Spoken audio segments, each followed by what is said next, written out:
Bismillahirrahmanirrahim. Assalamu alaikum wa rahmatullahi wa barakatuh. Bonjour à tous. Aujourd'hui, nous allons répondre ensemble aux questions de la page 8 du livre scolaire de français de première année secondaire. Donc ces questions concernent le texte de la page 7 que j'ai déjà lu et expliqué dans une autre vidéo. Alors, premièrement, observation. Observez le paratexte, les éléments qui sont autour du texte. Donc le paratexte, c'est tout ce qui est autour du texte, comme par exemple le titre, les références, tout ce qui entoure le texte. Et la disposition spatiale du texte, c'est-à-dire l'organisation du texte dans la page, comment le texte est placé dans la page. Alors, on peut voir que c'est un texte qui n'a pas de titre, qui est organisé en 2 colonnes, en 4 paragraphes, donc le premier, le deuxième, le troisième et le quatrième. Il est accompagné d'une carte, il a des références, le nom de l'auteur et le nom du magazine, c'est-à-dire la source. Donc il s'agit d'un texte sans titre, en 2 colonnes, en 4 paragraphes, accompagné d'une carte avec des références, le nom de l'auteur D. Mataillé, la source J.A. L'Intelligent, numéro 2292 de 2004. J.A. donc c'est un magazine qui s'appelle aujourd'hui Jeune Afrique. Deuxième question, de quel genre de document ce texte fait-il partie? Ce texte est un article de magazine. Ce texte est un article de magazine, puisqu'il est extrait du magazine J.A. ou bien Jeune Afrique. Troisième question, quel est le métier du scripteur, celui qui a écrit le texte? Le scripteur est un journaliste. Ensuite, comment appelle-t-on le document iconique qui accompagne le texte? De quoi ce document est-il composé? Alors, lorsque l'on a une image avec un texte, l'image s'appelle une illustration et cette illustration est composée d'une carte, d'un titre et d'une légende. Le document iconique qui accompagne le texte est une illustration, elle est composée d'une carte, d'un titre et d'une légende. Ensuite, quelle est la situation de communication? Qui, quoi, comment, où, quand? Alors, qui nous parle? C'est l'auteur, D. Mataillé. De quoi nous parle-t-il? Des langues parlées dans le monde. Comment? Avec un texte informatif explicatif. Où? Dans un magazine, J.A. L'Intelligent numéro 2292. Quand? En 2004. Ensuite, lecture analytique. Quel est le temps utilisé principalement? Quelle est sa valeur? Alors, nous allons regarder quelques verbes du texte. On dénombre, on compte, est, connaît, ne totalise, sont. Donc vous pouvez continuer à regarder, mais vous allez voir que la plupart des verbes du texte sont conjugués au présent de l'indicatif. Le temps utilisé principalement est le présent de l'indicatif. Sa valeur, c'est un présent de vérité générale. Il est utilisé pour parler de découvertes scientifiques, de résultats de recherche ou de choses qui sont toujours vraies. Par exemple, si je dis « le soleil se lève à l'est », c'est un présent de vérité générale. Si je dis par exemple « on compte tant de langues dans le monde », c'est aussi une vérité générale. Ensuite, retrouvez le mot-clé du texte et son champ lexical. Le mot-clé du texte, c'est la langue et son champ lexical est très vaste. Donc nous avons les langues africaines, les linguistes, Niger-Congo, la famille bantou, afro-asiatique, nilo-saharienne, khoisan, l'arabe, donc la langue arabe, communauté linguistique, l'émiettement linguistique, les langues étrangères, le français, l'anglais, langue subsaharienne, locuteur, le haoussa, le yoruba, la communication, langue véhiculaire, l'amharique, le swahili, le sango, le mandingue, le moré, le sanghaï et les spécialistes de la linguistique africaine. Ensuite, relevez tous les articulateurs. Quels sont ceux qui articulent le texte? Quels sont ceux qui articulent des phrases du texte? Quel rapport logique expriment-ils? Alors, les articulateurs qui articulent le texte sont tandis que et cependant. Tandis que exprime la comparaison et cependant exprime l'opposition. Et concernant les articulateurs qui articulent les phrases du texte, nous avons tandis que et nous avons mais plusieurs fois dans le texte. Donc mais. Ensuite, plus bas, nous avons aussi mais. Et ici aussi, mais. Mais exprime l'opposition et tandis que exprime la comparaison.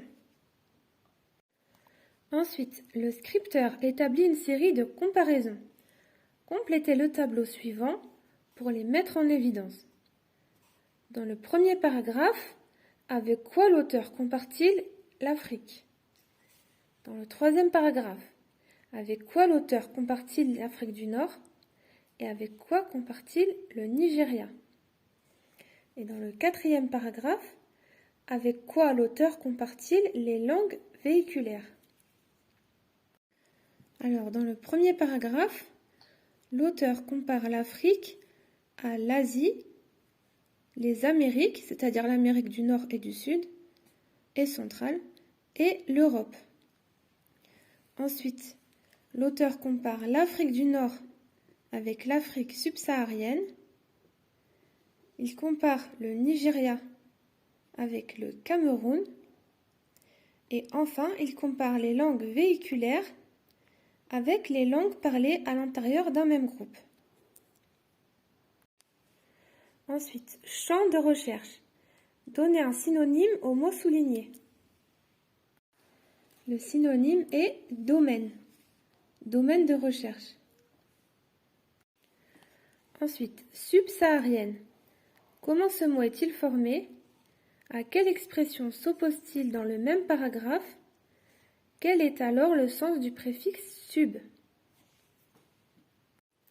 Alors, le mot subsaharien ou subsaharienne concerne tous les pays d'Afrique qui sont situés au sud du Sahara. Donc, ce mot est formé d'un préfixe sub et d'un radical. Il s'oppose à l'expression Afrique du Nord. Et le préfixe sub signifie sous ou bien en dessous. Ensuite, le journaliste énumère les langues véhiculaires subsahariennes. Cette liste est-elle exhaustive, complète? Justifiez votre réponse par le relevé d'un mot. Alors, il s'agit du quatrième paragraphe. L'auteur dit « Parmi les plus connues de ces langues véhiculaires » et ensuite il énumère des langues véhiculaires. Est-ce que cette liste est complète? Non, car l'auteur dit « Parmi les plus connues ». Cela veut dire qu'il existe d'autres langues véhiculaires. Donc cette liste n'est pas exhaustive. Nous le savons grâce à l'expression « parmi les plus connues de ces langues véhiculaires ». Ensuite, relevez toutes les expressions mises entre parenthèses. Quelles sont celles qui sont utilisées pour reformuler, dire autrement? Quelles sont celles qui apportent une précision? Peut-on supprimer ces expressions sans changer le sens du texte? Alors, vous pouvez voir que dans ce texte, il y a beaucoup d'expressions entre parenthèses. 730 millions d'habitants, ou phylum. Ensuite, nous avons beaucoup de nombres et d'autres expressions, y compris les 500 de la famille bantou, y compris une bonne partie des habitants du Niger. Et voilà, des nombres. Alors, les expressions mises entre parenthèses pour reformuler, il y en a une seule, c'est ou phylum dans le deuxième paragraphe. Voilà, ou phylum, car phylum veut dire superfamille. Et toutes les autres expressions entre parenthèses sont utilisées pour apporter une précision. 730 millions d'habitants au premier paragraphe, y compris les 500 de la famille bantou au deuxième paragraphe, 371, 196, 35 au deuxième paragraphe, 300 au troisième paragraphe, et y compris une bonne partie des habitants du Niger au troisième paragraphe. Et oui, on peut supprimer ces expressions sans changer le sens du texte. Ensuite, comparez l'emploi de « on » dans les deux phrases suivantes. On dénombre environ 7000 langues dans le monde. On le disait, les spécialistes de la linguistique africaine ont de quoi s'occuper. Par quoi peut-on remplacer chaque « on » ? Que fait le scripteur dans la deuxième phrase? Relever une phrase qui a la même fonction. Pour la première phrase, on dénombre environ 7000 langues dans le monde. On signifie les linguistes. On le disait, ici il s'agit de l'auteur. On remplace l'auteur. Dans la deuxième phrase, c'est-à-dire dans la phrase qui commence par « on le disait », l'auteur réaffirme sa thèse car il s'agit de la conclusion. Il y a une autre phrase dans ce texte qui est utilisée pour affirmer la thèse de l'auteur. Elle est dans l'introduction. Il affirme sa thèse dans l'introduction avec la phrase suivante. C'est dire l'étendue du champ de recherche offert aux spécialistes des langues africaines. Donc cette phrase se trouve ici. Ici, l'auteur affirme sa thèse dans le premier paragraphe et dans la conclusion, il réaffirme sa thèse. On le disait, les spécialistes de la linguistique africaine ont de quoi s'occuper. Ensuite, quelle est la visée du texte? Donc, quel est le but de l'auteur dans ce texte? La visée du texte est d'informer et d'expliquer.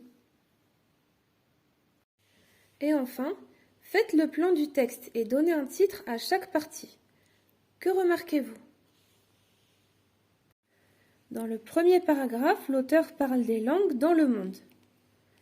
Dans le deuxième paragraphe, il parle des 4 superfamilles de langues africaines. Dans le troisième paragraphe, il parle des communautés linguistiques africaines. Et dans le quatrième paragraphe, l'auteur parle des langues véhiculaires. Alors, qu'est-ce qu'on peut remarquer? On remarque que l'auteur parle du général vers le particulier, c'est-à-dire qu'au début, il parle des langues dans tout le monde, dans le monde entier. Ensuite, des grandes familles de langues africaines. Ensuite, des communautés linguistiques donc, qui sont plus petites. Et à la fin, il parle d'un détail qui sont les langues véhiculaires. Donc, je remarque que l'on va du général au particulier, c'est-à-dire au détail. Merci d'avoir regardé cette vidéo, j'espère qu'elle va vous aider. Bon courage et à bientôt!